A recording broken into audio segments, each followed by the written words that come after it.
¿Qué tal, amigos? Muy bienvenidos una semana más a Tu Dinero Nunca Duerme, el primer programa de cultura financiera de la Radio Generalista Española, un programa en el que cada semana acudimos a aprender a invertir, a despertar nuestros ahorros, ponerlos a trabajar, y hoy en un programa especial de hora y media de duración donde tendremos no una entrevista, sino dos por el precio de una, muy interesantes, ambas de ellas con productos que no son los habituales, los de siempre que tratamos aquí en Tu Dinero Nunca Duerme. Pero antes de meternos en harina, lo de siempre, las presentaciones. He dicho que aprendemos a invertir de la mano de los mejores.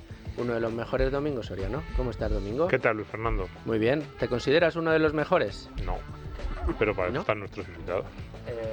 Yo vengo aquí a apuntar, ya lo sabes.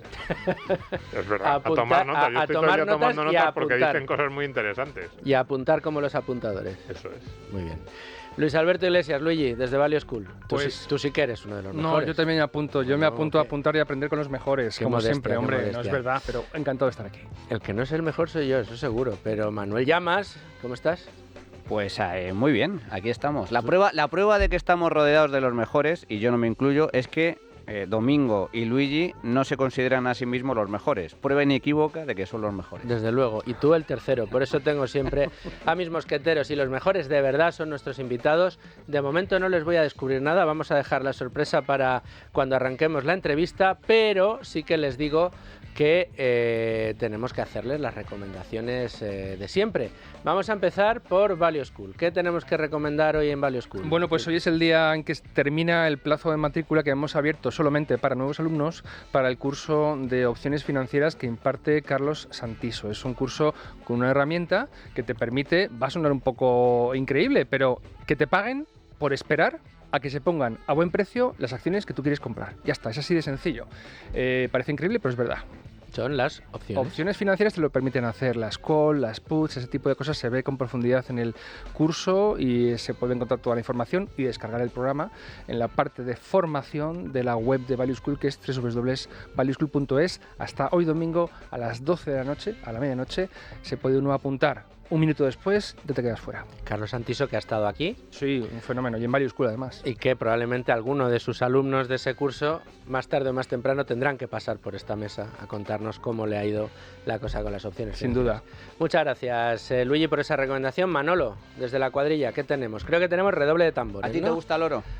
Hombre, ¿a quién no le gusta el oro? Bueno, pues el oro, que está brillando con especial fuerza en los últimos trimestres, está alcanzando cotas máximos históricos. Pues en la cuadrilla tenemos novedades. Hace muy poco anunciamos la puesta en marcha de un curso gratuito en materia de oro. Pues ya podemos anunciar que dentro de poco tendremos a disposición de todos nuestros amigos y simpatizantes un curso sobre oro, sobre cómo invertir en oro, todas las claves para invertir en oro de la mano pues de uno de los mayores expertos en esta materia en España, que es Gustavo Martínez, nuestro amigo y profesor de la UFM, con todas las claves para invertir en oro. Gustavo es el que hace pues cosa de año y medio dijo que el oro iba a brillar con mucha fuerza, y ahí está. Además, me gusta mucho, me dice, mi tesis sobre oro la podría defender una niña de 5 años, cosa que es rigurosamente cierta, pero no con la vehemencia y el conocimiento que tiene Gustavo. Pues que estén todos atentos en la web de la cuadrilla de Tu Dinero, porque ahí anunciaremos todas las novedades al respecto. Vamos a recordar la cuadrillatudinero.com.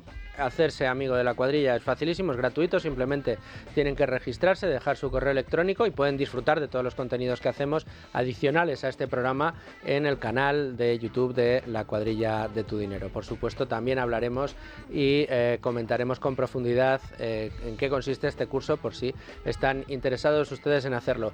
Y Domingo, la última de las recomendaciones antes de entrar en harina. Bueno, en unas semanas, pero unas semanas pocas ya, 2, 3, comienza la campaña de comercialización de la nueva edición de Invertir con Cabeza y Ganar a Largo Plazo.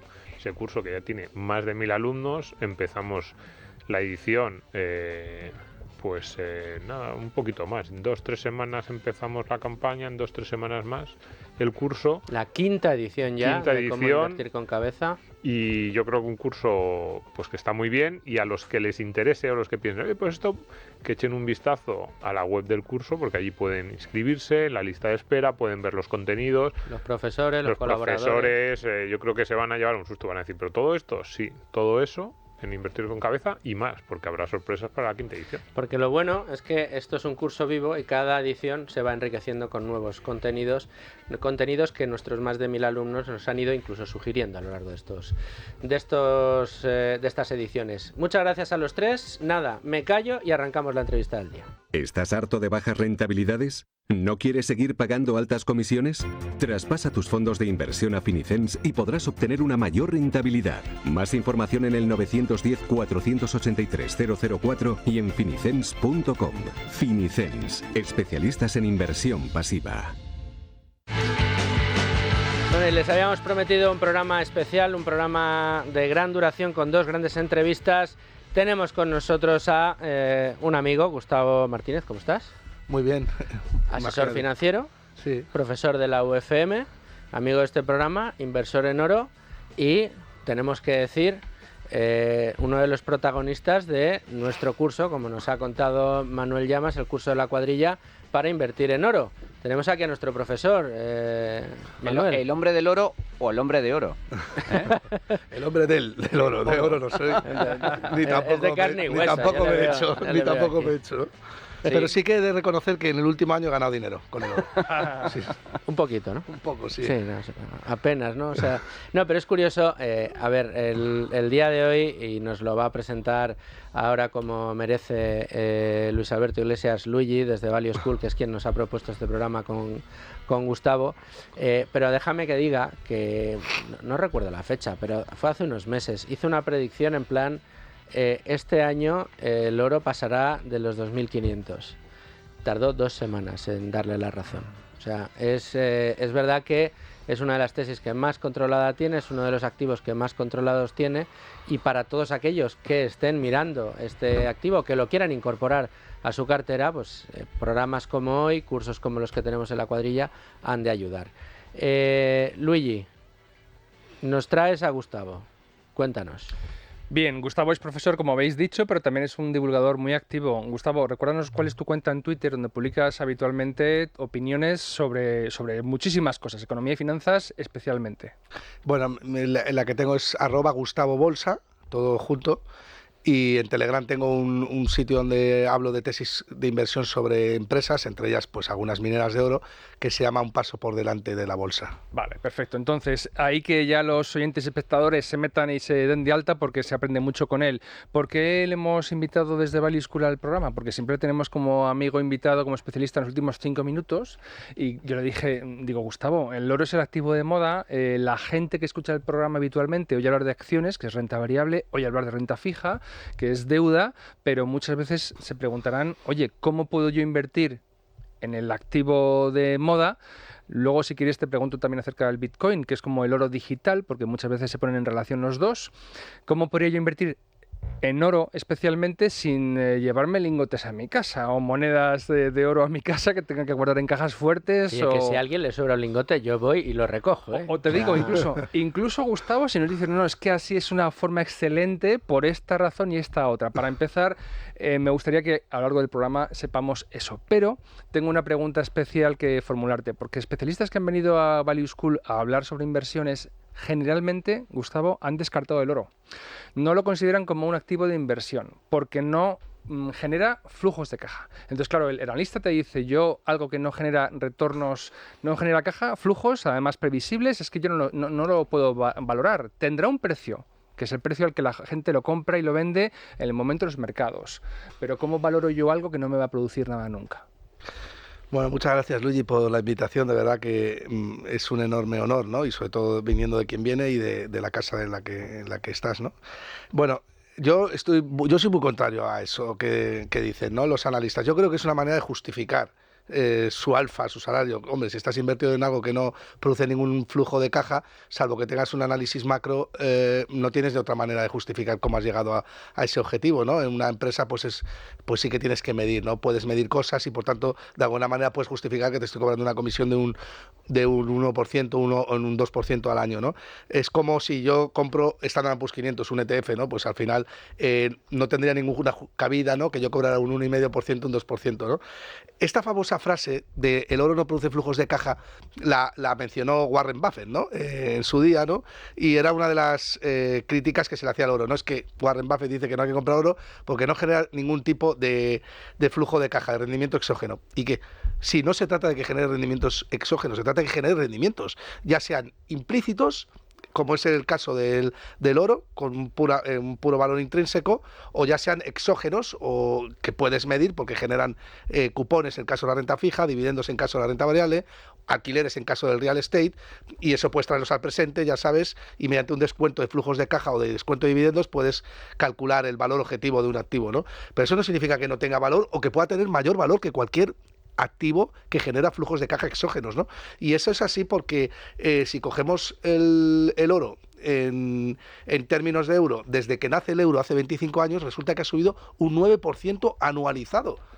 Es que el Standard & Poor's 500 ha subido un 8,5, un 9%. Es que están por ahí el Standard & Poor's 500 y el oro. Es verdad que luego el índice del Standard & Poor's 500 paga dividendos, con lo cual sería un poco tramposa la comparación, pero sí que ha generado mucha más rentabilidad, mucho más retorno implícito que muchos activos que presumen de generar retornos explícitos, ¿no? Entonces, para mí no es una razón en absoluto no invertir en oro porque no genera rendimientos exógenos. Lo importante no es que genere rendimientos exógenos o no, lo importante es que genere rendimientos. Si el rendimiento está implícito y no es visible, eso no significa que no sea rentable, ¿no? Claro, pero quizá los oyentes y espectadores un poco más sofisticados te dirán, bueno, vamos a ver, pero eso que acabas de comentar, ¿hasta qué punto se debe a que lo que se ha devaluado es la moneda en la que se compra y se vende el oro? Claro, entonces si me lo comparas con los euros o con el dólar, monedas que han tenido unas inflaciones continuadas que les han erosionado su valor de compra, así claro, resulta que lo que ha subido el oro es porque ha bajado la moneda en que está denominada esa compra o venta de oro. Sí, bueno, la realidad es que ahí podríamos entrar en un debate, ¿no? Es cierto que el oro es un sustituto monetario más que cualquier otro activo y, por supuesto, no hay exclusión. Es decir, si tú puedes estar invertido en oro perfectamente y comprar empresas, de hecho es lo que yo hago realmente, ¿no? Y que cualquier buen gestor de fondos seguramente haga, estar posicionado en oro y luego estar posicionado en empresas. El Standard & Poor's 500 a largo plazo funde al oro y es normal, ¿no? Pero insisto, reinvirtiendo los dividendos, que es como se tiene que medir por otro lado. Pero eso no significa que no tengas que llevar oro porque realizan funciones distintas, ¿no? O sea, al final, cuando estás invertido en empresas, estás apostando por economías de escala, por la evolución y el crecimiento del ser humano, el desarrollo lógico y sensato, y cuando estás invirtiendo en oro, estás apostando también contra los vicios del ser humano, ¿no? O sea, que creo que es perfectamente compatible, ¿no? En cuanto a si me dices que solamente se aprecia contra el euro, pues yo diría que no es real, ¿no? Si coges, por ejemplo, el real estate en España en los últimos 10 años contra el oro, pues resulta que el oro, mientras que el real estate ha subido un 50%, 60%, el oro está subiendo un 100% o más, ¿no? Los últimos 5 años es muchísimo más clara esta comparativa. El alquiler, el precio del alquiler en Madrid, ahora que se habla muchísimo de los alquileres, resulta que ha subido un 50% desde los 9 euros metro cuadrado en el año 2019 hasta los 13,5 actuales, ¿no? Vale, dice, joder, qué subida, ¿no? La del alquiler, hay que hacer algo y tal. Bueno, si hubieras estado invertido en oro, resulta que hubieras ganado poder adquisitivo al alquiler y los alquileres en términos de oro han bajado desde hace 5 años, porque el oro ha subido un 100%, se ha doblado en los últimos 5 años, mientras que el alquiler solamente ha subido un 50%, solamente entre comillas, ha subido un 50% en los últimos 5 años. Con lo cual el oro se está revalorizando no solamente contra la moneda fiat, sino contra otros activos que se pueden ser más comparables porque son activos reales como puede ser la vivienda, ¿no? Muy bien. Manolo, querías... La onza de oro, Gustavo, está en máximos históricos, superando los $2.600 por onza. Tú mismo acabas de comentar, el precio del oro se ha duplicado, se ha disparado un 100% en los últimos 5 años. Muchos dirían, bueno, están máximos, después de este rally espectacular que ha registrado el oro en los últimos años, ahora va a bajar. Sin embargo, corrígeme si me equivoco, tu tesis a nivel general es justo la contraria, que hay rally por delante y hay margen de subida importante por delante. ¿Por qué? Bueno, efectivamente. De hecho, ahora, mientras estamos hablando, el oro está muy cerquita de máximos históricos, si es que no lo está cogiendo ya. Bueno, yo creo que la tesis del oro era muy sencilla, yo lo he dicho algunas veces porque aquí sobre todo me elogiáis que haya aceptado con esa tesis. Domingo Soriano alguna vez me ha elogiado, ¿no? En su programa lo dijimos hace un año, yo creo. Mucho, no, más de un año. Más de un año. Más de un año estuvo en Economía para quedarte sin amigos y yo no invertí en oro, ahora me arrepiento. Pero él me miró así como de reojo, como diciendo que dice este flipado, ¿no? Pero yo lo entiendo y luego luego me ha dado la razón, pero quiero decir, insisto, que la tesis del oro la podría dibujar un niño de 5 años, que no es una tesis complicada. O sea, yo en ese momento lo que estaba viendo es que la oferta monetaria, la correlación que existe entre el oro y la oferta monetaria es de casi un 95 o un 100%, y yo veía que realmente el mundo tenía un problema de inflación al momento en que se ponía a incrementar esa oferta monetaria, porque no es respaldada con una producción real y acaba terminando por erosionar esos pasivos financieros emitidos por los bancos centrales, ¿no? Entonces, a poco que piensas y ves un poco también cómo la oferta de oro cada vez es más complicada, tiene un ratio stock to flow que es en aumento, es decir, las existencias en relación al flujo de oro que somos capaces de encontrar a futuro, cada vez es más corto, y las mineras de oro con las cuales yo conozco algunas y he leído bastantes tesis de inversión del oro, cada vez lo tienen más complicado en todos los sentidos. Pues te paras, es muy fácil hilar y concatenar que es muy complicado que el oro baje, ¿no? Y si luego además le añades que los propios bancos centrales están comprando oro para protegerse de los propios bancos centrales, pues es un más. La pregunta que uno debería hacerse ahora es, tras una subida de un 45% en poco más de un año, ¿esta tesis va a cambiar? Es decir, vamos a tener un gobierno, sobre todo en Estados Unidos, que es donde está más el foco, que se van a volver más responsables, o bancos centrales que van a vender oro porque van a confiar en el dólar otra vez. Yo no lo veo. No sé si alguno lo puede ver.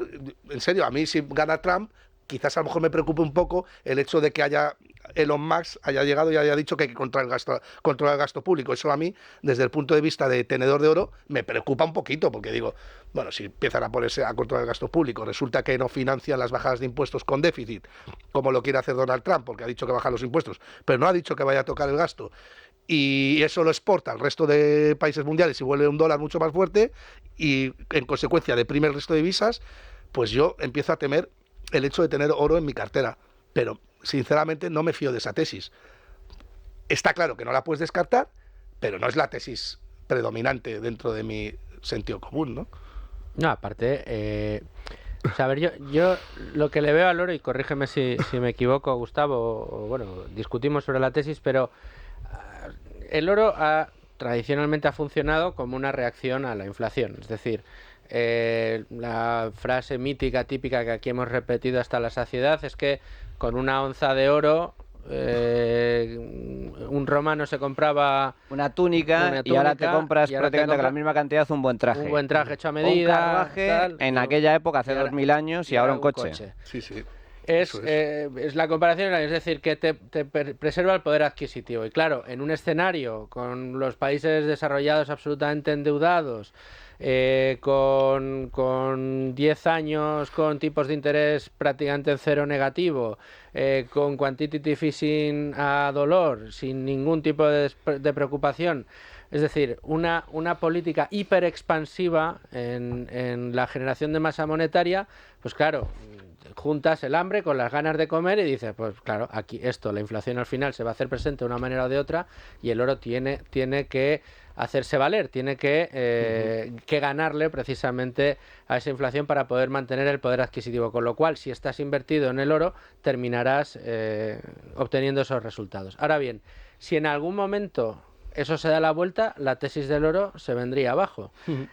Pero en cualquiera de los casos tú ya habrías cubierto tu ciclo de desarrollo dentro del oro, ¿no? Sí, desde luego. A ver, sí, si quieres decir que si la medalla de oro se me cae, la medalla que me he colgado previamente, pues yo no creo que se me caiga por eso, pero sí que pienso que el oro no está exento de estar sujeto a ciclos económicos y a volatilidad. El que diga eso no tiene ni idea cómo funciona el oro, ¿no? El oro tuvo una gran bajada en el año 1980 y otra gran bajada a partir del año 2012, ¿no?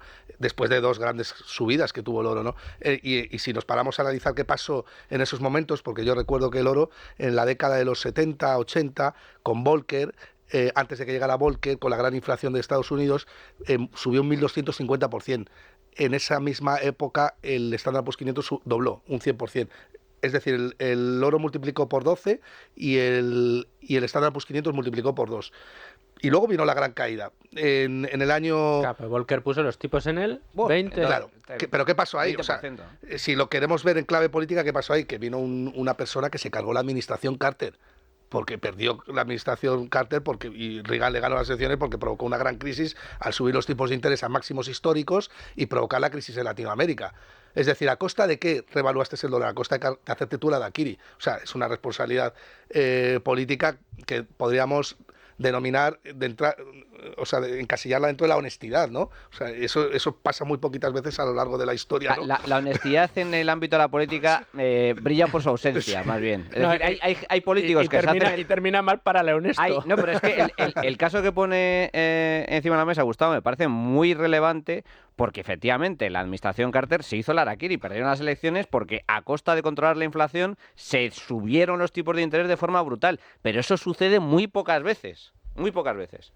Sí, y la administración Reagan pasó un primer año y medio de la administración Reagan, los primeros 2 años fueron dificilísimos. Ahora vemos a Reagan como un caso de éxito, pero sus primeros 2 años fueron muy complicados porque hubo una recesión brutal, porque precisamente para controlar la inflación, para devolver credibilidad a la economía americana y a su moneda, forzaron una recesión brutal que hizo que efectivamente el activo refugio ya era menos refugio porque la economía norteamericana volvía a ser seria y confiable. El problema es, ¿anticipamos que los políticos norteamericanos europeos van a ser serios y confiables? Gustavo, no. Desde luego en el corto plazo no. O sea, yo tampoco. Claro, el medio plazo no lo descarto, pero el corto plazo no. Trump, por ejemplo, cuando estuvo sus 4 años de gobierno, un punto destacable es que no metió a Estados Unidos en ninguna guerra. Sí. Pero a nivel presupuestario acumuló unos déficits muy sustanciales. Sí. Y luego, no solo es una cuestión de presidentes de países, también es una cuestión de banqueros centrales. ¿Veis algún banquero central de los importantes del estilo Volcker? Yo no.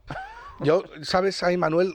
Yo creo que tampoco porque lo quería hacer. Lo que pasa es que es lo mismo que ha pasado en Argentina. Te encuentras con que el problema ya no tiene solución y tienes que cambiar por completo, ¿no? Y eso es lo que pasó en Estados Unidos. Es que te ibas a inflaciones del 15-20%, pues no te quedaba otra que reventar la administración, porque ya no podías seguir haciendo el populismo, porque la gente se estaba empobreciendo. Lo mismo que ha pasado en Argentina, ¿no? Al final el populismo tiene las patas cortas, acaba por morir, ¿no? Y eso es lo que pasó en Estados Unidos. Pero en el año del año 2000 al 2011, tras la dot.com, la crisis de los dot.com, donde el Nasdaq cae un 80% y tarda en recuperar 13 años hasta el 2011, 2012, que vuelve a recuperar los mismos niveles, el oro multiplica por 5 y sube un 450% en 10 años.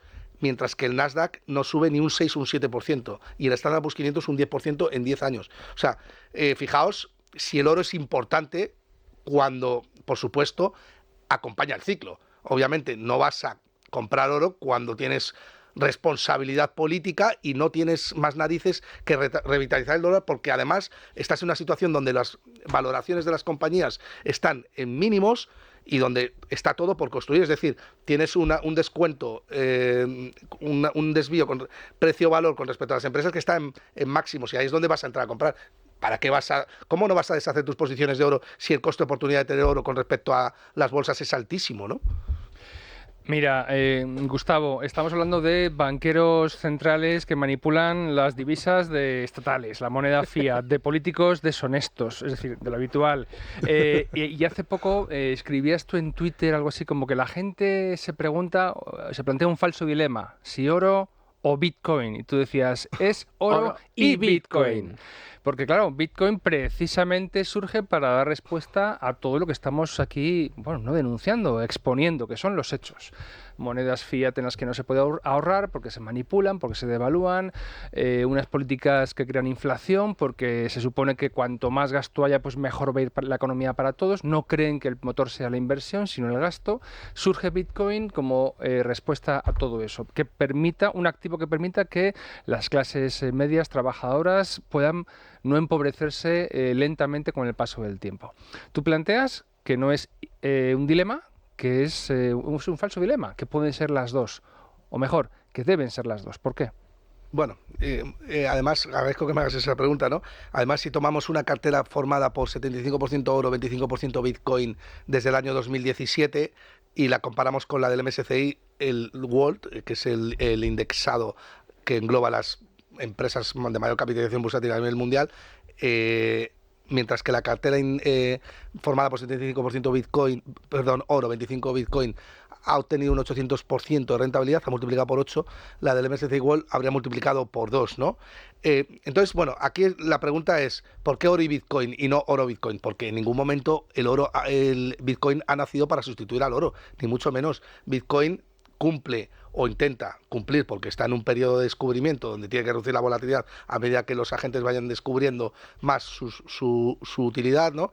Bitcoin es un registrador de la propiedad incensurable, que por supuesto mejora en algunas cosas al oro, pero el oro es una cobertura que ya ha sido testeada a lo largo de 5.000 años en el mercado y que por tanto tiene una ventaja competitiva que es brutal. O sea, hablamos de 5.000 años. Mira, la compañía que más, si no mal recuerdo, que más tiempo ha durado entre las 10 primeras en el Standard & Poor's 500 por mayor capitalización bursátil es Exxon, y lo ha hecho 80 años, es una barbaridad. El oro lleva 5.000 años siendo dinero y ha sido no solamente testeado por el mercado, sino que ha tenido competidores por todos los lados, todas las commodities, moneda fiat, las criptodivisas, ahora Bitcoin. O sea, tratar de anticipar que la ventaja, esa gran ventaja competitiva que es asociada o es inherente a la existencia, a la propia existencia del ser humano, la va a perder el oro porque hay un activo que mejora algunas de sus propiedades, es no entender por qué se valora el dinero, ¿no? ¿Cuáles son las propiedades que mejora Bitcoin respecto al oro? Bueno, sobre todo aquello de que puede ser no confiscable, ¿no? Todavía queda en la memoria cuando la orden ejecutiva 6102, si no mal recuerdo, fue mandada por Roosevelt, en la cual expropiaron el oro de las familias. Eso te puede pasar hoy también, pero tampoco es tan negativo, ¿no? Porque al final, con el tiempo, se supo que la cantidad de oro que habían expropiado era el 25% del oro que tenían las familias. Y es que al final un kilo de oro pues es muy poquita cosa. Fijaos, para que alguien lo quiera comparar en casa, un kilo, pues coges un litro de leche, no pesa muy poquito, pero es que además el tamaño es muy poquito. O sea, lo puedes meter en la palma de la mano, cerrar la palma y prácticamente no se ve. Y estamos hablando de que tendrías en tu mano 80.000 euros. Porque es un metal muy denso, claro, acumula mucha masa en poco volumen. Efectivamente, lo acabas de decir tú, es muy denso. Entonces tienes 80.000 euros en tu mano y nadie lo sabe. O sea, quiero decir que es verdad que es mucho más fácil ocultar Bitcoin, pero el oro tampoco es tremendamente complejo de ocultarlo, ¿no? Si bien es cierto, mejora en esas cosas, las mejora, ¿no? El Bitcoin, por cierto, Taleb, que es uno de los grandes haters del Bitcoin. Haters. Sí, dice argumentos parecidos. Ha dicho algo así como que es un activo que no genera flujos de caja y que por eso es un timo. Yo he leído críticas muy fuertes. Es cierto que hace tiempo que no le leo, no sé si estará cambiando de opinión, pero en su momento era muy crítico. Tú decías antes que comprando oro estás protegiéndote de los vicios del ser humano, intuyo que refiriéndote a los políticos. Sí. Y, bueno, no solo a los políticos, también yo creo que a lo que está pidiendo ahora mismo la sociedad. Yo creo que la sensación que ahora tenemos es que nos preocupa más esos 6 meses de recesión o ese año de posibles dificultades que la degradación constante de nuestra moneda. Entonces, en una situación como esta, es lógico que el activo refugio, que para aquellos que digan yo sí quiero un activo refugio, tanto si es oro como Bitcoin, se vayan mejorando respecto a esos activos que parece que no nos importa tanto que se vayan degradando. No sé si esos son los vicios del ser humano a los que te referías o no. No, 100%, claro. Si el ser humano lo que quiere es un papá Estado te rescate las castañas del fuego, y eso es una cosa que es una falacia, pues al final eso tienes que purgarlo. ¿Y cómo lo purgas? O al menos cómo te proteges contra ello en una gran crisis inflacionaria, pues comprando oro, ¿no? Que es el único activo que hoy por hoy ha demostrado a lo largo de la historia que mantiene la propiedad de los tipos de interés reales positivos, ¿no? O sea, cubre contra la incapacidad que tienen los bancos centrales de otorgar tipos de interés reales positivos a los pasivos que emiten. Es decir, de darle confianza a las promesas de pago que emiten. Eso de, si tú me prestas, yo te devuelvo esto más esto, no es posible hoy en día con los bancos centrales tal y como lo tienen montado, ¿no? Otra pregunta, porque me interesa ya empezar a hablar de lo que te comentaba al principio de la entrevista, que es cuáles son las mejores maneras para invertir en oro. Te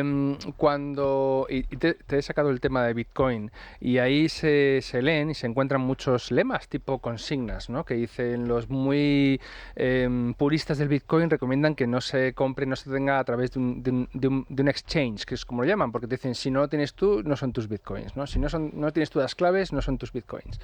Me he encontrado algo parecido en la tenencia de oro. Dicen, no, mira, o tienes tú los lingotes o las monedas, o hacerlo a través de oro financiero, que podrían ser los ETFs, pues no, tienes un intermediario que es el que tiene el activo. Tú tienes un derecho, y si hay riesgo de tercero, incurres en un riesgo de contraparte. Bien, si te parece, vamos a empezar parte por parte. Una modalidad primera que sería, la recomiendas tú, las monedas o los lingotes físicos, donde en una caja fuerte en el banco, en una sucursal de una entidad o en tu propia casa. ¿Es para ti una forma viable de invertir en oro actualmente? A ver, yo, Luis, creo que ese argumento que dan es real. Ciertamente tienes riesgo de contrapartida. Si tú tienes un derecho de cobro sobre algo, es un derecho, y por tanto la otra parte tiene una obligación que puede incumplir, ¿no? Y como puede incumplirla, ese riesgo lo eliminas teniendo el oro físico y teniendo el Bitcoin. No hay ninguna manera de contraargumentar, eso es cierto per se, ¿no? Es un hecho, sí, efectivamente.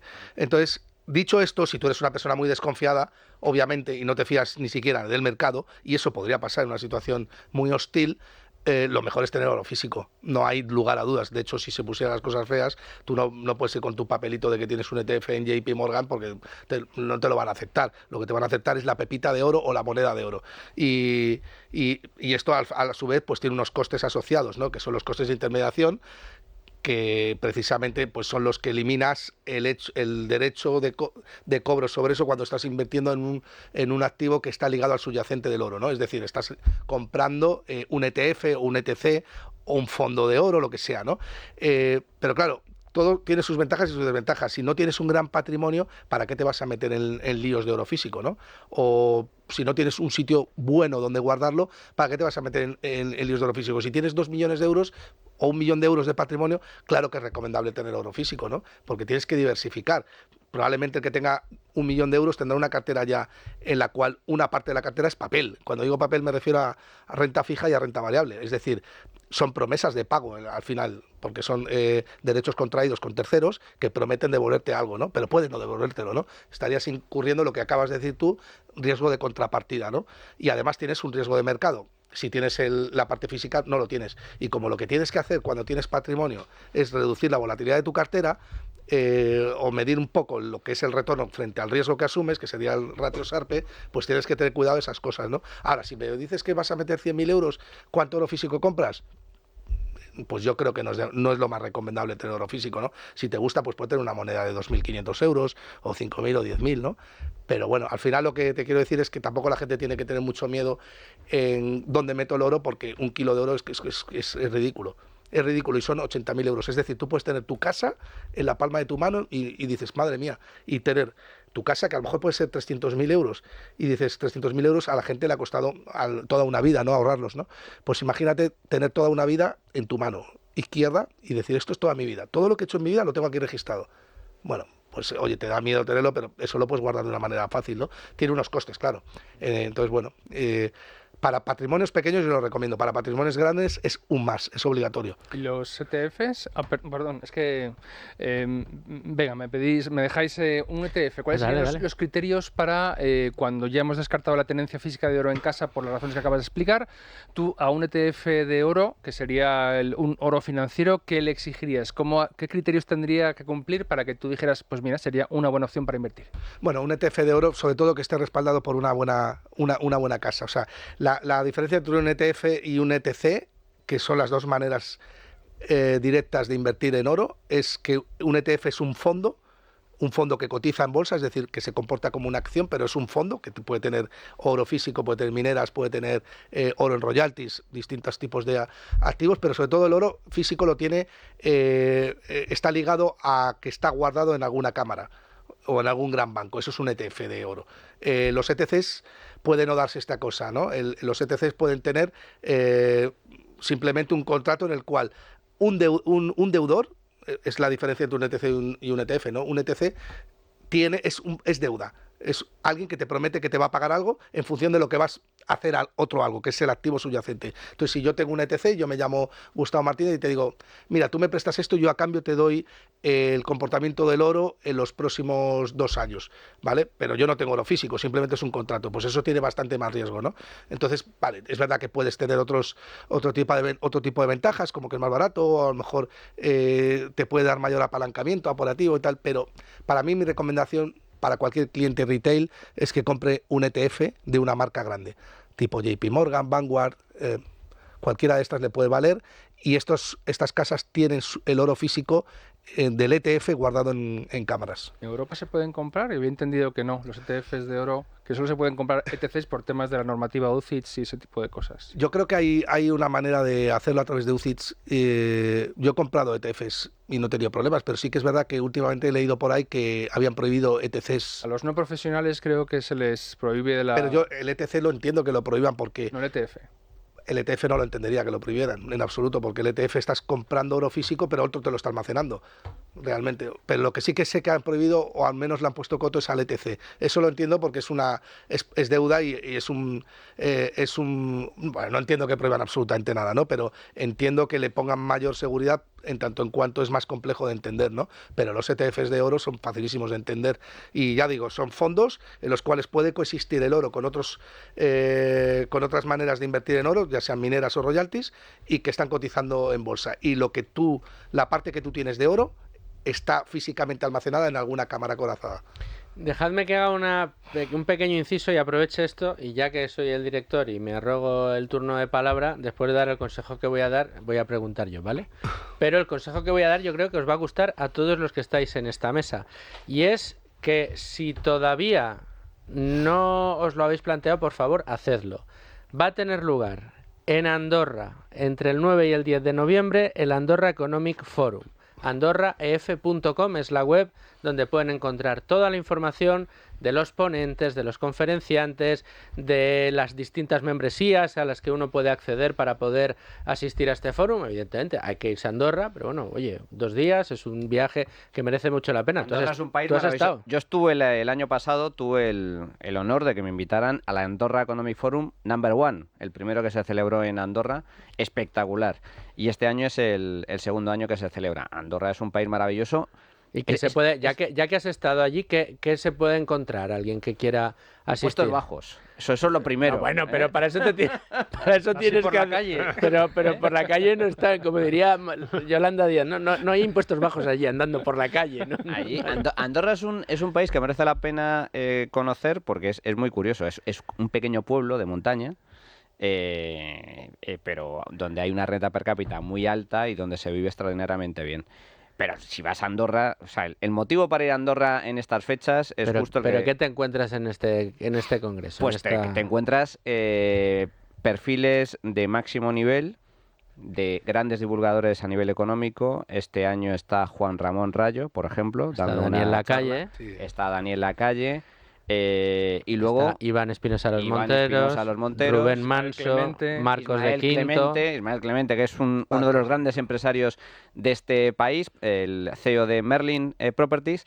Y luego hay también mucho del ámbito emprendedor. Mucha gente joven, emprendedora, con grandes empresas a sus espaldas, que son auténticos expertos en el ámbito del emprendimiento, influencers de máximo nivel.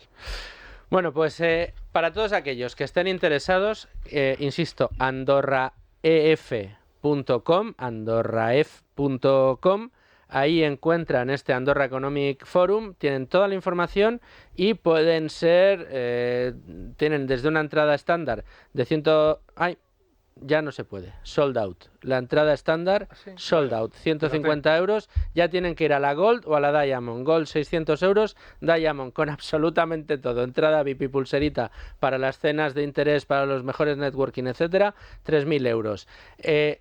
Yo les digo que de verdad merece la pena. Manuel lo atestigua y como quienes los organizan en el fondo pues son amigos, vayan para allá. Andorra Economic Forum 2024, los días 9 y 10 de noviembre de 2024, todavía quedan entradas, pocas, las Gold y las Diamond, quedan muy poquitas, acudan a ellas. Las de 150 euros ya se han acabado, pero quedan de las buenas, de las que de verdad luego te van a servir. Bueno, pues dicho ese consejo, Gustavo, yo quería irte casi a lo más básico. Es decir, este programa lo escucha desde hace muchos años ya mucha gente que ya tiene ideas claras respecto a cómo quieren afrontar su estrategia de inversión, cómo quieren desarrollar su patrimonio a largo plazo, etcétera, etcétera. Pero también hay muchos de los oyentes que siguen aprendiendo en el día a día, que todavía no han tomado sus decisiones y que de repente hoy, después de escucharte, dicen lo que ha dicho antes Domingo, ¿no? ¿Por qué no le haría yo caso a este hombre hace un año cuando me dijo que esto iba a subir y no invertí y ahora me arrepiento? Quieren explorar la posibilidad de invertir en oro. Los 3 primeros pasos, pero empezando por el primero, que tendrían que dar, más allá de escuchar este programa o de formarse, ¿cuáles son los primeros pasos? ¿Qué es lo primero que tienes que hacer si dices, me interesa el oro y quiero meterlo en mi cartera? Bueno, yo también quiero decir que yo tampoco sabía que iba a subir tanto el oro, ¿no? Y que tenía que haber invertido más, ¿no? Pero claro, a toro pasado siempre nos pasa eso, ¿vale? O sea que eso nos pasa a todos. Que por eso te digo que cuando sabes que ha subido un 50%, pues dices, oye, tenía que haber invertido más, ¿no? Eso no, que nadie se fortifique por eso, ni tampoco tú te martirices. Que me ha pasado 1000 veces con Bitcoin, me ha pasado. No, con el Bitcoin que salía antes, yo siempre digo que yo empecé a oír hablar del Bitcoin en el año 2012-2013, sí, en reuniones del Juan de Mariana, gente muy metida en estos temas monetarios, reuniones muy freak, muy raras, y gente, no, hay un activo nuevo, el Bitcoin, no sé qué, invierte. $3, $4 esto no vale nada, ya me voy a meter dinero ahí. Hubo charlas del Juan de que te regalaban. Sí, nada, 1.000 euros en aquel entonces, ahora sería multimillonario probablemente. Sin duda. Por eso yo digo que no hay tesis clara hasta que ha pasado el toro y lo ves claro, ¿no? Bueno, dicho esto, yo creo que a cualquier persona que quiera invertir en oro, bueno, mi consejo no solamente invertir en oro, sino invertir en cualquier activo, es que se tiene que formar. Antes de comprar nada, a mí no me gustaría que nadie después de salir de escuchar este programa fuera a comprar oro inmediatamente, porque aquí hemos hablado bien del oro. Me parecería una absoluta irresponsabilidad. Tú tienes que comprar o eso o pagas a un profesional que te gestione el capital y por supuesto ahí ya estás delegando y tienes un derecho a exigirle retornos, ¿no? Y si no te vas en un libre mercado, ¿no? Pero para empezar, yo jamás hagas compras así de esa manera. Tienes que entender lo que estás comprando. Si quieres hacer el ejercicio de entender, el oro no es difícil de entenderlo, ¿no? Hay muchísimas literatura, gente que habla de él, teoría monetaria, formarte un poco y a partir de ahí, pues ver los ciclos económicos, cuáles son, entender un poco cuáles son los ciclos de la liquidez también, por qué la liquidez se deteriora, por qué existe la inflación, todo eso necesitas saberlo, ¿no? Si no, no tiene sentido comprarlo. Pero si eres un inversor que no tienes necesidad o no quieres estudiar todo esto, lo único que tienes que saber es que el oro es una cobertura contra la incertidumbre. Y con eso ya te vale, eso ya se ha testado en el mercado y no tienes por qué jugar a más. Y como no tienes que jugar a más o no quieres avanzar más, si sabes que es una cobertura, una cartera que sea sólida, que tenga que esté ciertamente protegida contra la volatilidad en distintos escenarios por los que se produce esta volatilidad, debería llevar entre un 5 y un 10% de oro, más o menos. Luego, si ya quieres profundizar en ello, por supuesto ya tienes toda la libertad de de asumir más, comprar más, ¿no? Y tener más ponderación del oro en tu cartera, pero eso a priori yo no lo puedo recomendar en absoluto sobre gente que no tiene ni idea de lo que es el oro, porque es como dar palos de ciego, ¿no? O sea, esto exige, como cualquier tipo de inversión, una responsabilidad individual, ¿no?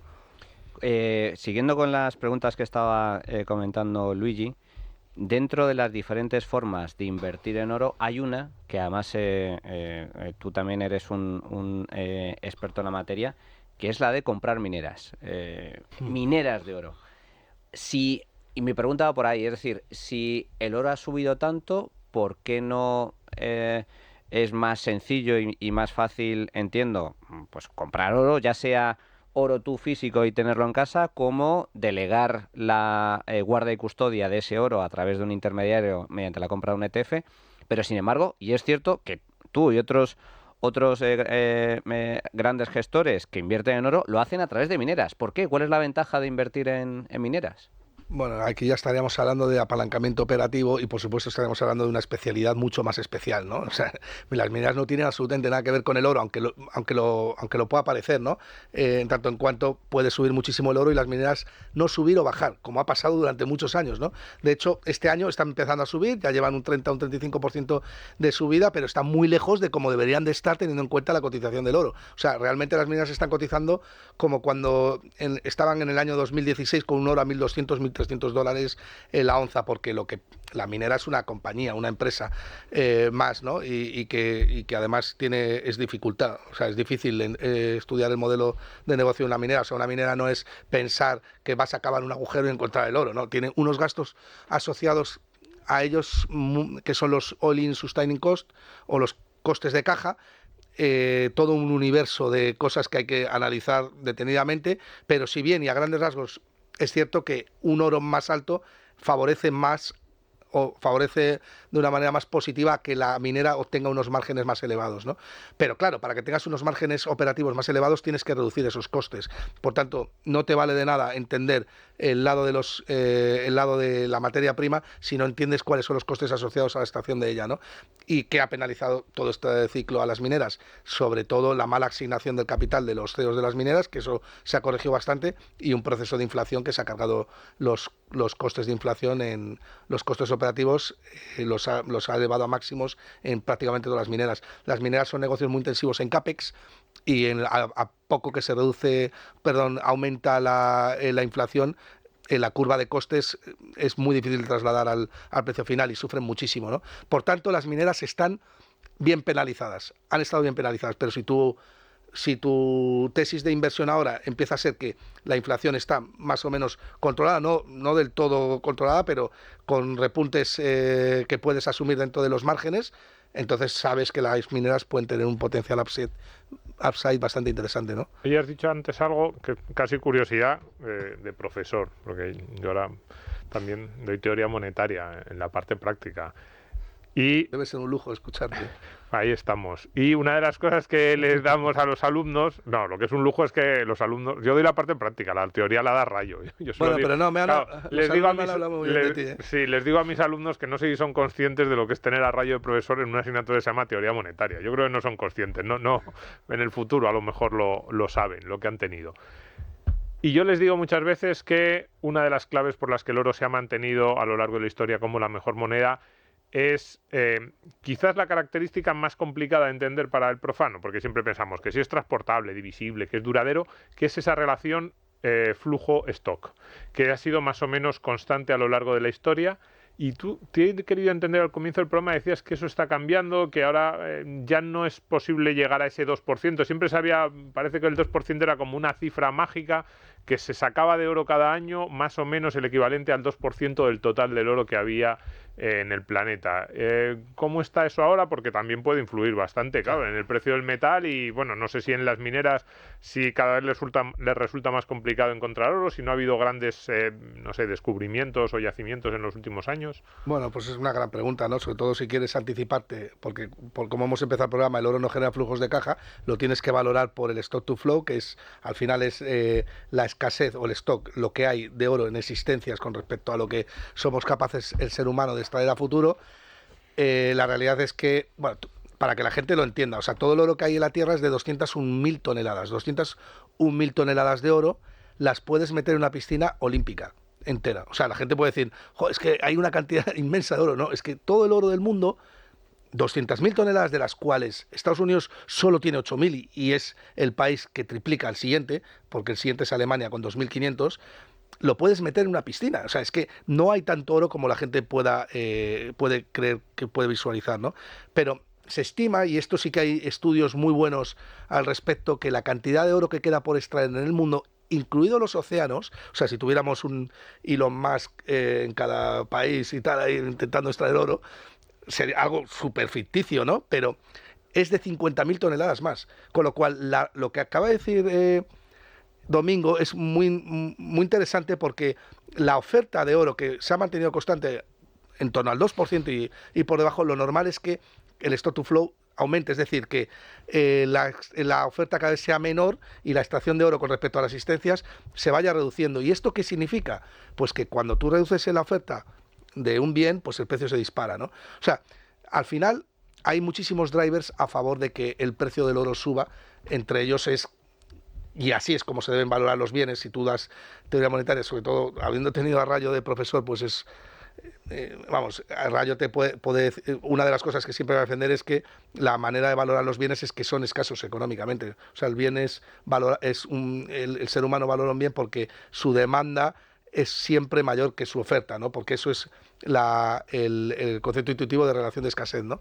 Y eso el oro lo tiene. O sea, la gente dice, no, es que Bitcoin puede ser más, puede tener una utilidad. No, es que el oro o Bitcoin valen porque son escasos económicamente. Bitcoin, si aumentara el FOR de 21 a 42 millones, dejaría de tener valor inmediatamente por muy buenas propiedades que aporte. De hecho, es mucho más valioso el agua o el aire que el oro y Bitcoin. Sin embargo, vale mucho menos. ¿Por qué? Porque no son económicamente escasos. Que no confundir con limitados, no significa lo mismo. Económicamente escaso mantiene implícito que la demanda es siempre mayor que su oferta. Es decir, que el ser humano tiende a demandarlo más de lo que es capaz de extraerlo o producirlo, ¿no? Entonces, bueno, un driver más, ¿no? Una pregunta antes de que Manuel, que tiene aquí ya la mano cargada, se abalance. Yo vuelvo a mi tema, el asunto de los lingotes y las monedas. Tengo entendido, y es verdad que... Eso es porque tú quieres lingotes y monedas. Porque tú, como Federico, tú lo que quieres es el pisapapeles. Me toca diversificar, quién sabe, que yo no tengo nada de eso. Perdón, solo un apunte. Lingotes, monedas y barras. Que últimamente se habla de barras de oro. Uy, madre mía. No entremos ahí. En maletas, en aviones que aterrizan por la noche en Barajas. Es que yo he oído que el oro calificado como oro de inversión no paga IVA. ¿Eso es cierto? Sí, hasta el oro como divisa no paga IVA. O sea, que si yo voy, por ejemplo, a una de estas joyerías que venden, ese precio que me dan es sin IVA. No, en la joya sí. La joya sí. Sí, o sea, una moneda acuñada o un lingotito... No paga IVA. Ese no paga IVA. No paga IVA porque es considerada una divisa. Tú, si compras dólares australianos, tampoco pagas IVA. La joya sí, supongo, porque el valor del orfebre que la crea aporta un valor. Exactamente. Bien, y la pregunta es, en las ventas, si yo ese oro lo vuelvo a vender, por ejemplo, a la tienda donde lo compré, esa transacción, ¿cómo se graba? Exactamente igual que la fiscalidad. Exactamente igual que un fondo de inversión. Al 21, si no mal recuerdo, 25, 19%, 27, 19, 21, 25% en la base imponible del ahorro. De la plusvalía, o sea, del sobreprecio que me pague el comprador cuando yo venda esa onza de oro. De la diferencia entre el precio nominal de venta con respecto al de compra, Hacienda te va a robar el tanto por ciento que considera que te tiene que robar en esa legislatura. No, pago el 21% cuando la compro sí. y pago lo que... Claro, bueno, es que en este caso habría que diferenciar entre lo que es el impuesto indirecto del ahorro o el impuesto del valor añadido, ¿no? Serían distintos, ¿no? En este caso no tiene valor añadido porque al considerarse una divisa no grava no es consumo, sino currency, y por tanto no lo grava. Se considera pero sí una divisa a la hora de comprarlo físico. Sí. O sea, las tiendas físicas que hay por Madrid, y recuerdo una que está en Velázquez al principio de la calle, que aquí en esta casa se ha anunciado mucho durante mucho tiempo. Ahí además es muy curioso porque te enseñan pues una que es 1 gramo, luego tienes una monedita de 10 gramos y las puedes ver, y yo animo a la gente a que se acerque porque es muy curioso de ver. Esto cuando lo compras, 0 IVA, y lo que tienes es que cuando lo vendes, la plusvalía, igual que si vendieras una acción o un fondo de inversión. Igual, y cuando compras una acción tampoco tiene IVA, ¿no?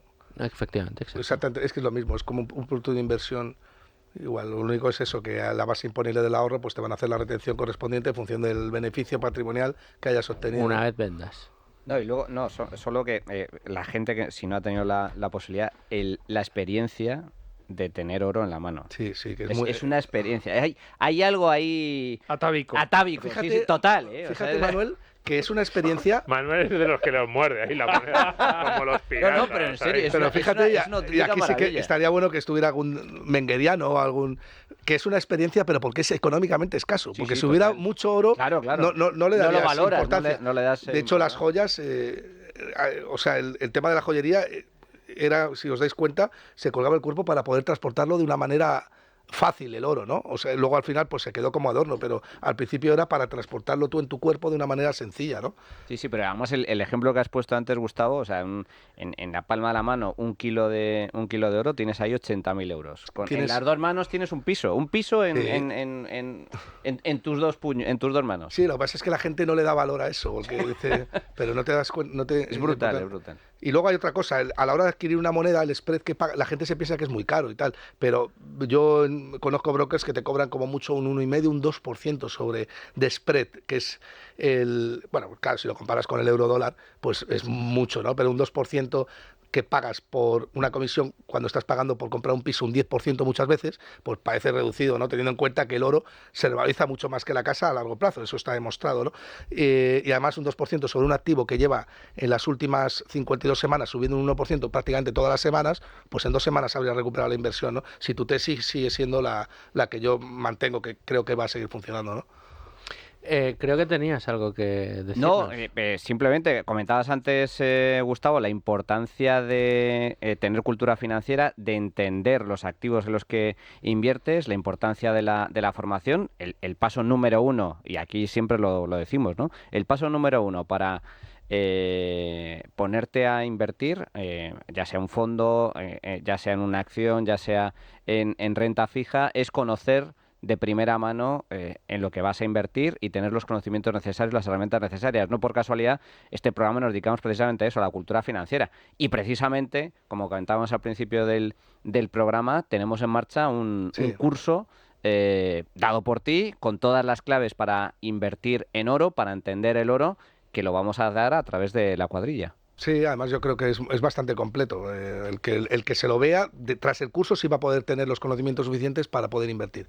A eso es a los que yo me refería de formarte tú independientemente.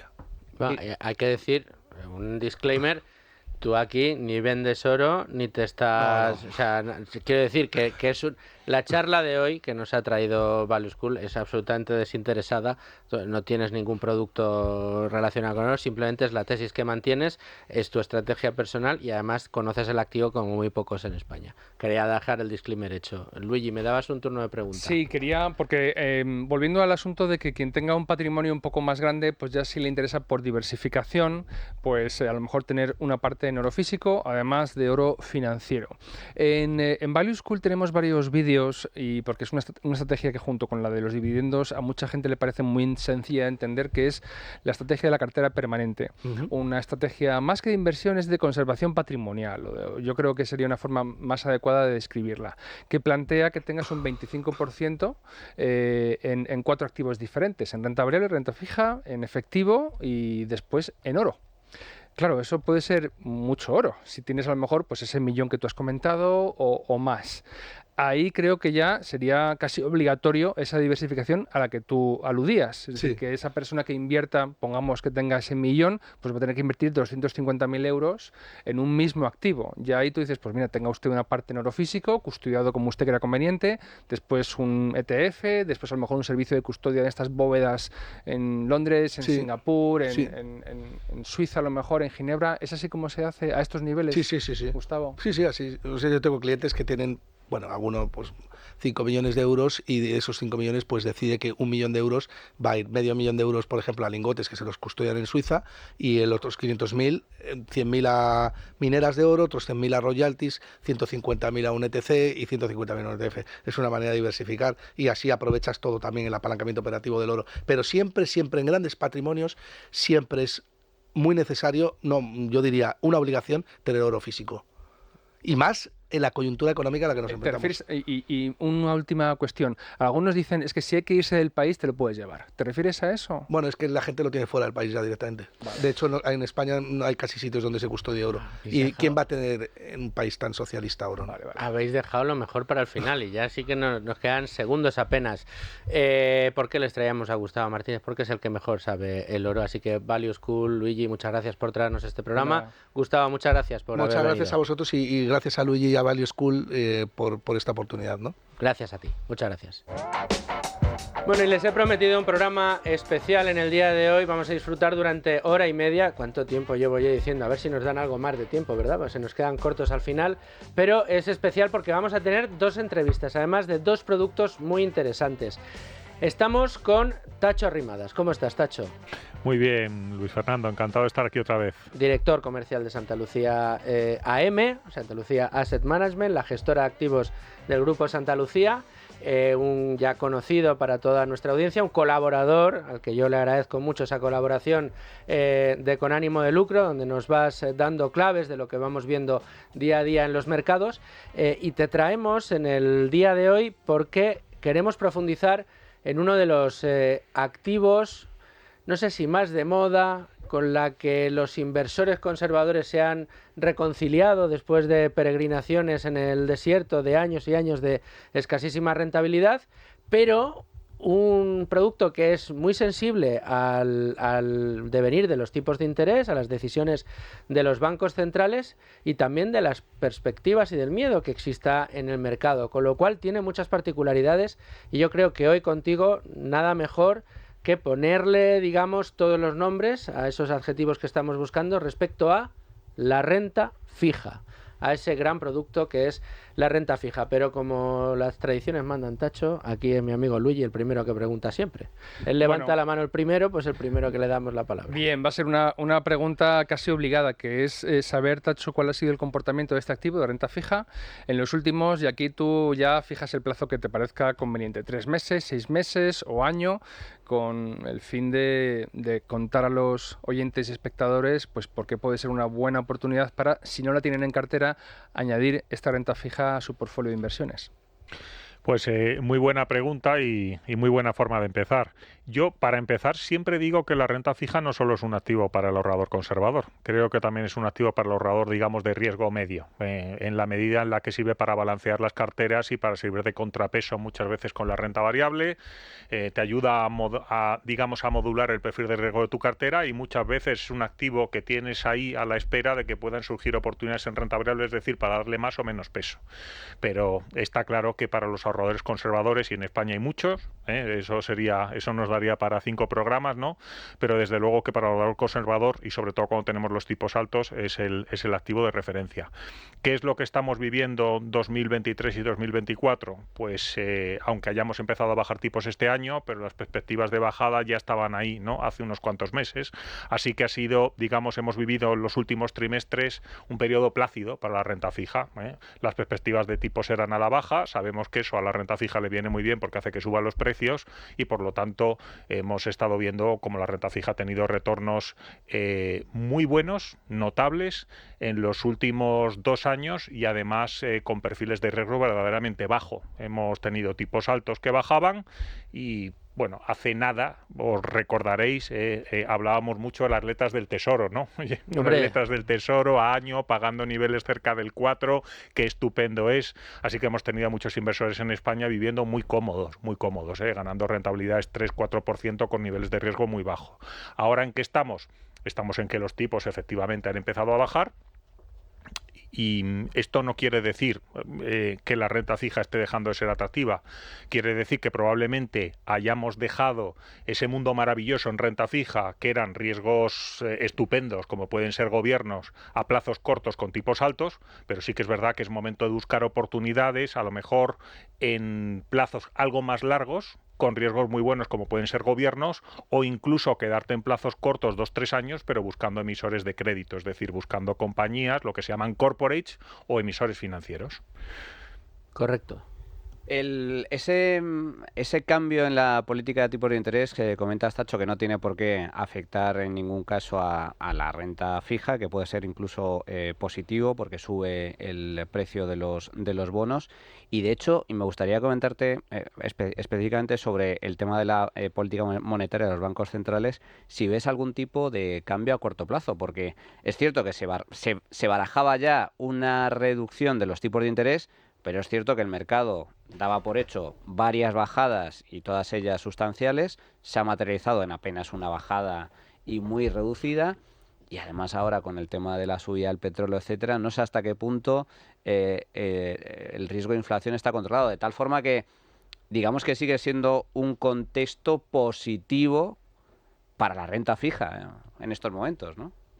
Dos cosas a comentar. En primer lugar, creo que la política monetaria de los bancos centrales ha sido mucho menos errática que, digamos, que los pensamientos o las estimaciones del mercado. No me canso de decir que hemos vivido un 2024 tremendamente errático en cuanto a estimaciones de mercado. Empezamos en enero y el mercado cotizaba que iba a haber 7 bajadas de tipos en Estados Unidos y en Europa. Nos fuimos a abril. Cuando digo el mercado cotizaba es que el bono cotizaba. El bono italiano, el español, el americano cotizaba en enero 7 bajadas, en abril una bajada y ahora en verano esos medio 4 días negros que hemos tenido cotizaba 4 bajadas, con lo cual hemos tenido un mercado tremendamente errático en este sentido. Yo creo que las políticas monetarias o como los bancos centrales nos han ido pintando su hoja de ruta de política monetaria no ha sido ni mucho menos tan errático. La realidad es que a día de hoy, hemos tenido bancos centrales muy remolones hasta junio, porque es verdad que ni el BCE ni la FED querían bajar tipos porque veían que todavía la inflación estaba resiliente y el crecimiento, ahí más o menos se aguantaba, pero todo ha cambiado a partir del dato de empleo dudoso de Estados Unidos en verano. Y ahí los bancos centrales han tenido un cambio mental. Ahí verdaderamente es donde se ha producido el cambio de ciclo en política monetaria. Es verdad que el BCE había bajado con más pereza que otra cosa 25 puntos básicos en junio, pero en cuanto la Reserva Federal ha visto que el dato de empleo un poquito desentonaba, ha dicho, cambio de foco, me dejo de fijar tanto en la inflación, me fijo más en el crecimiento y nos ponemos todos a bajar tipos. Y ahora estamos todos en el consenso, que es verdad que el mercado está centrado en que va a haber 4 bajadas de tipo este año, 2 ya las hemos visto, vamos a contar los 50 puntos básicos de la FED como 2, y 2 bajadas más que quedan por BCE y por FED.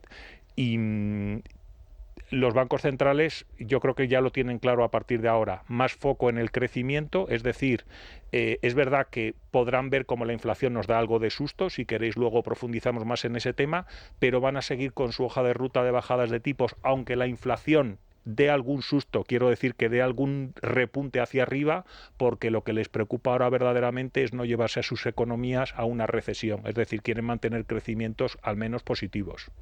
Ha cambiado un poco el paradigma, ¿no? Hasta ahora, inflaciones como las que hemos visto de 2 dígitos, solo había una manera, solo se conocía una manera de aplacarlas, que era mediante una recesión, y al final los tipos de interés se subían, se congelaba la economía, se entraba en recesión. De hecho, uno de los indicadores de recesión en Estados Unidos era la inversión de la curva de tipos. En el momento en que se invertía la curva de tipos, 6 meses después, recesión en Estados Unidos. En esta ocasión no ha sucedido así. Han salvado esta situación y da la sensación de que los bancos centrales están muy contentos de haber sido capaces, aparentemente, de controlar la inflación sin tener que congelar la economía y meterla en una recesión. Yo no sé si esto va a ser un cambio de paradigma que se va a establecer así, va a quedar así en la historia, o si la inflación va a terminar dándonos algunos sustos. Hay algunas estimaciones, Tacho, que dicen que la deuda pública norteamericana está amenazando precisamente al mercado de renta fija, algo que no se estima que vaya a darse o a verse o a debatirse este año, pero sí que puede dar algún susto el año que viene. ¿Consideras que el exceso de deuda en países desarrollados como es Estados Unidos o cualquier país de la Unión Europea que quiera escoger puede comprometer el devenir de la renta fija en el próximo año, o tú crees que no va a representar un problema real? El exceso de deuda es un problema, pero no es un problema que vayamos a tener el próximo año. Yo creo que es verdad que es ese problema que todos vemos en el horizonte, pero lo estamos viendo ahora mismo en el horizonte. Es verdad que estamos hablando de que en general todas las economías se están sobreendeudando, cosa que el sector privado no se puede permitir, me refiero. El sector público se puede sobreendeudar, el sector privado no se lo permite. No sé si podrá o no podrá, desde luego haciéndolo lo está haciendo, y muy por encima de... Quiero decir, se puede permitirse hacerlo, porque lógicamente siempre va a tener, lógicamente, quiero decir, quien le compre. Otra cosa es que estemos dando por hecho que en algún momento este problema habrá que atajarlo. Lo que quiero decir es que el sector público tiene más grados de libertad a la hora de hacer esto. Tú eres una empresa privada y el mercado te va a dejar endeudarte hasta aquí. A partir de aquí ya no te voy a comprar deuda, vas a tener problemas, ¿no? Entonces, que el tema del sobreendeudamiento sea un problema en general de todas las economías, iba a decir de las economías del primer mundo, porque es verdad que a las economías, digamos, de todo lo que no es el primer mundo, tampoco las deja sobreendeudarse, ¿no? Claro. Entonces, ¿que es un problema? Sí, pero ¿que es un problema que vaya a pesar el año que viene? No. Yo creo que este es un problema que tenemos a medio largo plazo. Y respecto a las duraciones de la renta fija, ¿hay que buscar duraciones más largas, más cortas? Pues como comentaba hace unos minutos, hemos estado viviendo, los ahorradores que ahorramos en renta fija, hemos estado viviendo muy cómodos, sacando rentabilidades muy decentes, 3-4% a plazos muy cortos, 1 o 2 años, y encima en emisores de altísima calidad, con lo cual ese es el mundo ideal. Conforme los tipos van cayendo, si tú quieres seguir optando a esas rentabilidades que obtenías antes, te quedan 2 opciones. Una, mantenerte en los mismos emisores, podemos decir deuda pública, pero irte a duraciones un poquito más largas. Oye, pues ya no voy a poder vivir en el 1 o 2 años, me tengo que ir al 4 años, o 5 años, o 2, decir, oye, voy a cambiar riesgo emisor, voy a seguir manteniéndome en el 1 o 2 años, pero me tengo que ir a otros riesgos, entre comillas, de peor calidad, para seguir obteniendo pues esos 3-4% que obtenía antes. Yo creo que esto verdaderamente es así. Siempre solemos tener un sesgo a quedarnos con lo mejor, ¿no? A mí incluso me pasa con muchos clientes que se nos mosquean ahora, ¿no? Oye, ¿qué pasa? Que es que a año los fondos no me pagan lo que me pagaban antes, porque a la gente esto de que los tipos caigan como que no lo acaba de interiorizar. Te quieres quedar con los tipos que había hace un año, y siempre les decimos lo mismo. Los fondos ahora no son ni mejores ni peores, es que la deuda no está donde estaba antes, los tipos están cayendo y te tienes que buscar la vida, entre comillas, de otra forma, y eso es alargando el plazo o buscando otro tipo de riesgo. Correcto. Oye, Tacho, cuando acabas de comentar que los fondos no le pagan al cliente lo que estaba esperando, una aclaración, porque en Value School a veces nos preguntan si todos los fondos pagan como si fueran dividendos. Es decir, hablabas de fondos de acumulación, de distribución, ¿qué tipo de pagos puede esperar? No, Quizás en sentido figurado, ¿no? Totalmente, yo digo en sentido totalmente figurado. Vale. Quiero decir, cuando hablamos de fondos de inversión de renta fija, yo cuando siempre digo de pagar, me refiero a la TIR que tiene la cartera de los fondos que tienes, ¿eh? Obviamente hace un año la TIR media de un fondo, como digo, con riesgos buenos, con emisores de alta calidad, a año, 2 años era de un 3, en torno a un 3-4%, y hoy en día pues está en el entorno del 2-2,5%. No es porque el fondo esté haciendo cosas distintas, es porque directamente los emisores que hay detrás del fondo están pagando menos. Claro, esto lo digo porque mucho oyente que invierte en renta fija estará acostumbrado pues a sus cupones, vamos a decir, Sí. a que él regular periódicamente percibe unos pagos que son lo que le abona esos bonos. Aunque estemos hablando de fondos de inversión que invierten en renta fija, ese tipo de pagos no es lo que va a recibir alguien que esté invertido con vosotros en uno de los vehículos que tenéis en Santa Lucía. No. Bueno, esos pagos se reinvierten en el propio fondo. Claro, lógicamente.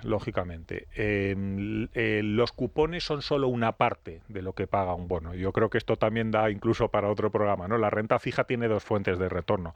Una es verdad que son los cupones, pero otra también es la diferencia entre el precio de compra y el precio de vencimiento, lo que se llama el precio cuando el bono vence. Entonces, nosotros cuando estamos invirtiendo, bueno, por ejemplo, cito uno de nuestros fondos, ¿no? Santa Lucía Renta Fija, que es un fondo que tiene una duración en torno a 4 años ahora.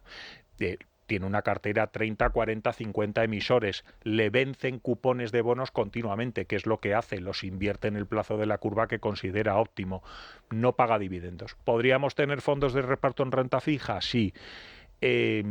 pero hemos decidido, o mejor dicho, no tenemos demanda como para tener a día de hoy fondos de reparto en renta fija, ¿no? Los tenemos todos de acumulación y los cupones conforme vencen los reinvertimos en otros nombres de renta fija.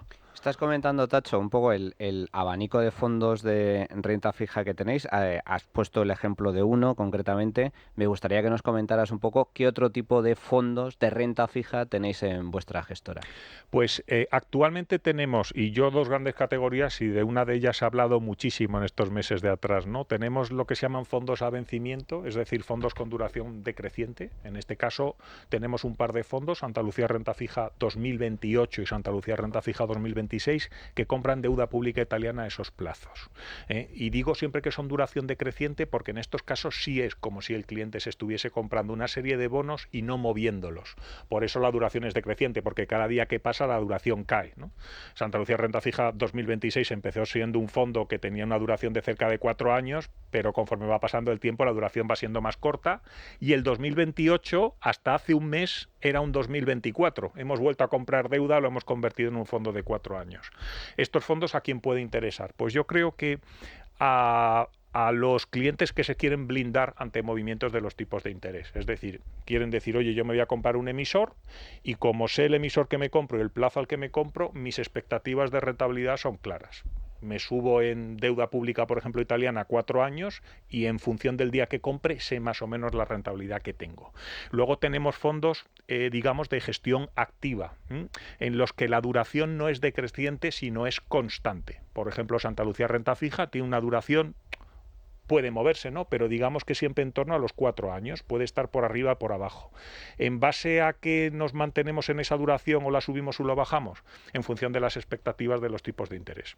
Es decir, buscamos sacar un alfa a los índices de referencia en los que invertimos, que por cierto en este caso nos ha ido muy bien este año, batimos al índice de referencia en un 1% en lo que va de año y ahí estamos, hacemos crédito, hacemos deuda pública, subimos duración, la bajamos en función de las expectativas de mercado, que este año, como decía antes, ha dado mucho juego, ¿no? Porque ha empezado el mercado muy pesimista al principio, luego se ha puesto muy optimista luego, y para nosotros todo eso han supuesto oportunidades de compra y venta a buen precio. Y luego tenemos un fondo, está el Santa Lucía Renta Fija de gestión activa, 4 años aproximadamente. Luego tenemos un fondo con duración mucho más corta, Santa Lucía Renta Fija a corto plazo, que hace básicamente lo mismo con los mismos nombres, pero a plazos mucho más cortos, a 1 año. ¿Por qué? Porque también tenemos compradores o partícipes que quieren que hagamos gestión activa en renta fija, pero con duraciones más cortas porque quieren movimientos de precio, digamos, más pequeños, son mucho más conservadores, tienen una aversión al riesgo mayor. Estabas hablando al principio de renta fija de gran calidad para tener riesgos más buenos y renta fija de peor calidad donde buscas más rentabilidad pero con algo menos de calidad. Vamos a tratar de explicarle a nuestros oyentes, por si alguno no entiende muy bien esos conceptos, qué significa una deuda de mucha calidad porque venga de gobiernos o una deuda un poco más riesgosa porque a lo mejor venga de empresas. Vamos a tratar de explicarlo para que la gente lo entienda bien, Tacho. Esta es difícil. Venga, bueno, sin meternos en charcos. Sin meternos en charcos, no. Vamos a ver. El concepto de calidad, y ya sabes que hemos venido muchas veces nosotros aquí a hablar de renta variable de calidad, ¿no? El concepto de calidad en renta variable y en renta fija no tiene nada que ver, son dos conceptos totalmente distintos, ¿no? Cuando hablamos de calidad en renta fija, estamos hablando de, digamos, de riesgo de impago. Solvencia, básicamente. De solvencia, exactamente, ¿no? Entonces, que muchas veces no tiene por qué ver con el nivel de endeudamiento que pueda tener un emisor o no, ¿no? Partimos de la base de que los estados del primer mundo, independientemente de su nivel de endeudamiento, tienen todos un nivel de solvencia muy alto. Básicamente porque las propias agencias se lo asignan, ¿no? Las propias agencias se lo asignan y tienen todos una serie de ingresos bastante garantizados, básicamente por sus ingresos son los impuestos, entre otras cosas, ¿no? Entonces, cuando hablamos de calidad, hablamos de riesgo asociado de impago a los bonos en concreto. Así que los estados suelen tener un riesgo de impago muy bajo. Conforme te vas yendo a emisores que ya no son estados, el riesgo de impago puede variar. Luego tienes, bueno, pues tener evidentemente compañías muy pequeñas que acaban de surgir, con balances más pequeños, que pueden tener unos riesgos de impagos asociados altos, pero también es verdad, esto es como todo, también pagarán unas rentabilidades muy altas. Fíjate que digo calidad, pero no quiero decir buenas o malas. A mí me parece que hay carteras de empresas con riesgos de impagos altos, podemos decir, pero que pueden estar pagando unos cupones muy interesantes, todo esto que se llama el universo de high yield, ¿no? de bonos así, y me parece que es otro activo para tener también en cartera. O sea, al final es que en renta fija, en función de tu perfil inversor y del nivel de aversión al riesgo que tienes, puede haber carteras hay un universo enorme, muy atractivas. El universo en renta fija, curiosamente, es, aunque pueda no parecerlo, es mucho más rico, mucho más variado y mucho más grande que el universo de renta variable. ¿Hasta qué punto? No digo hasta qué punto es más variado, sino hasta qué punto ese inversor conservador, hemos dicho, un poco miedoso, que en España es bastante habitual y que pide este tipo de productos, que no quiere altibajos, que no quiere sustos. ¿Hasta qué punto de riesgo tiene que asumir? ¿En qué momento? Lo digo porque decías, han vivido muy bien estos años, han tenido rentabilidades que no estaban nada mal con emisores de muy bajo riesgo, y es verdad, el Estado siempre va a ser el emisor de más bajo riesgo, porque siempre podríamos pensar que incluso a la empresa más solvente de ese Estado, el Estado le podría obligar en un momento dado a pagarle lo que necesitara o incluso quedársela.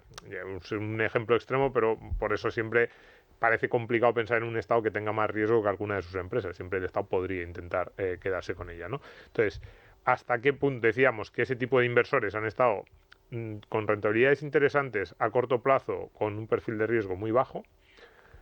Y has dicho, ahora si quieren las mismas rentabilidades tienen o que ampliar duración o que asumir más riesgo. ¿Hasta qué punto asumir más riesgo? Porque ahora dices, el high yield puede estar bien, a lo mejor algún inversor se pone como nervioso y estos nombres en inglés y dice, no, yo quiero seguir con mis bonos alemanes aunque me paguen menos. ¿Cómo se juega ese equilibrio? Pues no hay una respuesta única para ese tema porque, como digo, todo depende del nivel de aversión al riesgo que tenga cada ahorrador, eso está claro, y de la necesidad que tenga por rentabilidades. La verdad es que, al igual que digo que el inversor, decía antes, ¿no? El inversor se va a ver obligado a moverse pues nosotros tenemos inversores que te dicen, oye, no, bueno, el año pasado yo ganaba Santa Lucía Renta Fija a corto plazo, un fondo estupendo, emisores alta calidad, plazos muy cortitos, el año pasado me llevé un 4,5%, un 5%, que este año me llevo un 2, pues me llevo un 2, pero no me merece la pena cambiar de perfil de riesgo, ¿no? A lo mejor hay otros, y también ocurre mucho en España, que dicen, a mí la renta fija hay un momento en el que me deja de pagar, lo que voy a hacer va a ser que me voy a ir a mixtos conservadores. Y fíjate, ya no estoy hablando solo de high yield, sino que hay inversores que dan el salto de la renta fija a corto plazo a fondos mixtos conservadores con exposición a renta variable 10, 15%, porque ellos dicen, oye, estoy dispuesto a sacrificar seguridad por obtener un plus de rentabilidad, porque no invierto para ganar un 1 o un 2%. La respuesta, por lo tanto, no es única, depende siempre del perfil con el que el inversor, del perfil que tenga cada inversor, básicamente. Habrá algunos que les valga lo que tienen ahora, habrá otros que quieran buscar a lo mejor crédito corporativo, es decir, de empresas, otros que incluso vayan a empresas con un poquito más de, digamos, un poquito más de riesgo, todo el mundo high yield, e incluso otros que salten al mundo renta variable a través de fondos conservadores, ¿no? Así que yo creo que aquí la variedad de respuestas y la adaptabilidad de cada inversor solo la conoce el propio inversor. Manolo. Comentabas antes, Tacho, tenéis un fondo a plazo invertido en deuda pública italiana. Sí. Me gustaría saber por qué deuda pública italiana dentro del abanico de deuda pública que existe en la zona euro, concretamente Italia. ¿Ofrece buena rentabilidad a un riesgo adecuado? Porque en términos rentabilidad-riesgo, es buena. Italia nos parece el mejor riesgo en la eurozona. Estamos hablando de deuda pública. Y fijaos, antes hablábamos de gestión activa, ¿no? En todo lo que es la zona euro. Este año, por ejemplo, este es un fondo a vencimiento, ¿no? De gestión pasiva, pero incluso en los fondos de gestión activa hemos seguido estando sobreponderados en deuda pública italiana porque nos parece que rentabilidad-riesgo es la que mejor está. Hemos estado, por ejemplo, infraponderados en la francesa, porque nos parece que en términos rentabilidad-riesgo no queremos tenerla, es decir, hemos estado por debajo de lo que nos marca el índice.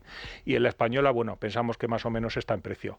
Pero puestos a comprar deuda pública para hacer un fondo a vencimiento, a día de hoy pensamos que Italia es la que mejor paga. Renta fija a vencimiento, o sea, compráis el bono hasta que vence en una fecha concreta.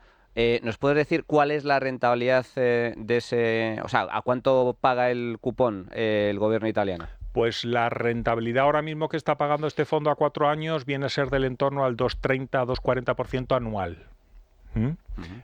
Para los inversores que compren el fondo a través de la web, a día de hoy, partiendo de la base que los precios se mueven. Hemos tenido un momento en el que, fijaos, hace unos 15-20 días estaba por debajo, curiosamente la rentabilidad ha repuntado, muy en relación a lo que comentabais antes, ¿no? La rentabilidad de los bonos se mueve, tiene una correlación muy alta con las expectativas de inflación. Como hemos tenido algo de repunte de inflación, pues la deuda italiana está pagando un poco más. Lo dicho, ahora te puedes comprar un fondo que invierta en deuda pública italiana a 4 años y esperar rentabilidades pues del entorno del 2,20, 2,30, 2,40% aproximadamente anual. Tacho Arrimadas, te tengo que dar las gracias y luego dicen que la renta fija es aburrida. Pues anda que no ha dado la renta fija para el programa de hoy. Te agradezco mucho, muchas gracias por contarnos todo lo que nos has contado y hablarnos también de cómo es la estrategia que tenéis dentro de Santa Lucía M. Espero verte muy prontito de vuelta aquí, en Tu Dinero Nunca Duerme. Perfecto, muchísimas gracias. Muchas gracias también a Domingo Soriano, muchas gracias a Manuel Llamas, muchas gracias a Luis Alberto Iglesias, a Luigi y a todos ustedes por estar ahí una semana más con nosotros aquí en este programa especial que hemos tenido en el día de hoy. Les espero la semana que viene con asuntos seguro de su interés. Hasta entonces, sean muy felices, amigos.